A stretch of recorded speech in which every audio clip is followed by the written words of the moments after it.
अस्सलाम वालेकुम वरहमतुल्लाहि वबरकातुहू। आज तौबा के बारे में हम एक कॉन्सेप्ट क्लियर कर लेते हैं, क्योंकि अक्सर हम लोग ये सुनते हैं कि जब हम तौबा करते हैं तो अल्लाह सुब्हानहू तआला के अर्श को थामे हुए फरिश्ते उस इंसान के लिए मगफरत की दुआएं करते हैं और फिर हम खुश हो जाते हैं इस बात से। फिर हम लोग ये भी सुनते हैं कि जब कोई हज करके आता है तो वो बिल्कुल न्यू बॉर्न बच्चे की तरह हो जाता है, उसके तमाम गुनाह माफ हो जाते हैं। फिर हम ये भी सुनते हैं कि एक नमाज से दूसरी नमाज, एक जुम्मा से दूसरे जुम्मा तक जितने भी गुनाह होते हैं अल्लाह सुब्हानहू तआला वो भी माफ कर देते हैं। जब हम वुजू करते हैं तो जिस उसका वुजू होता है, धोते हैं, उसके गुनाह मुपाक हो जाते हैं। तो हमें ये लगता है कि हमने तमाम वो जो गुनाह जो हमने इंसानों के साथ किए हैं उनके हक पूरे ना करके अल्लाह सुब्हानहू तआला वो भी माफ कर देंगे। और फिर जब हम ये जानते हैं कि नबी सल्लल्लाहु अलैहि वसल्लम ने फरमाया कि जो गुनाह तुमने इंसान के साथ किए उनके हक पूरे नहीं किए, जब तक वो इंसान माफ नहीं करेंगे तो हमें माफी नहीं मिलेगी। तो हम डर जाते हैं इस बात से कि हम इसको कैसे फिर देखें।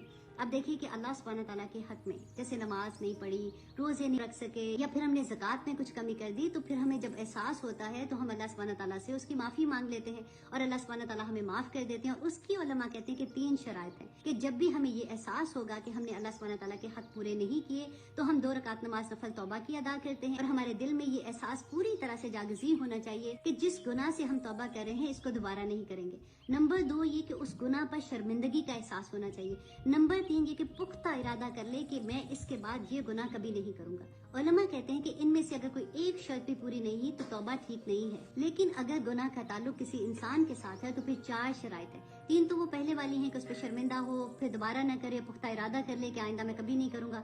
लेकिन चौथी शर्त क्या है कि जिसका हक मारा है उसका हक अदा करे। अगर किसी का माल लिया है, नाजायज तरीके से हड़प किया है तो उसका माल उसको वापस करे। अगर किसी के बारे में कोई गीबत की है, कोई चुगली लगाई है तो उससे माफी मांगे और उसको राजी करे। अगर किसी के बारे में झूठ बोला है तो उससे माफी मांगे। अब बात यह है कि अगर हमने किसी के बारे में कोई गीबत की है तो फिर हमें क्या करना है, क्योंकि अल्लाह सुब्हानहू तआला तो माफ उस पे नहीं करेंगे। अल्लाह चाहे तो सब कुछ कर सकते हैं, लेकिन नबी सल्लल्लाहु अलैहि वसल्लम ने फरमाया कि अगर हमने किसी इंसान के साथ ज्यादती की है तो जब तक वो माफ नहीं करेगा अल्लाह सुब्हानहू तआला माफ नहीं करेंगे।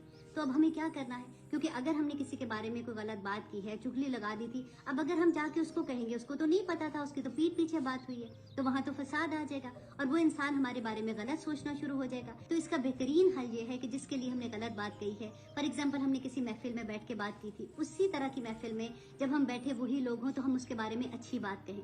हम ऐसे बात कर दें कि लास्ट टाइम मैंने ये बात की थी लेकिन मुझे नहीं लगता कि ये बात उसके बारे में ऐसे थी। ऐसे ही लोग गलत बातें फैला देते हैं। इस तरह से उसके बारे में जो गलत पिक्चर लोगों के माइंड में आपने क्रिएट कर दी थी उसको खत्म करना जरूरी है। फिर जिसके बारे में हमने ये बात की उससे हम क्या करेंगे कि जैसे फॉर एग्जाम्पल रमजान आता है उससे पहले हम उसको कॉल कर लें और ऐसे जैसे बात करते हैं कि देखो अल्लाह सुब्हानहू तआला सबके गुनाह माफ कर देते हैं, हम भी एक दूसरे के गुनाह माफ कर दें। अगर मैंने कभी तुम्हारा दिल दुखाया है, अगर मैंने तुम्हारे बारे में कभी कोई बात की है तो मुझे माफ कर दो, मैं तुम्हें माफ कर दूं। तो उसको ये नहीं पता चले कि आपने कहा है, लेकिन इस तरह से माफी उससे करवा लें। और फिर सबसे बड़ी बात है कि उसके लिए बहुत दुआ करें।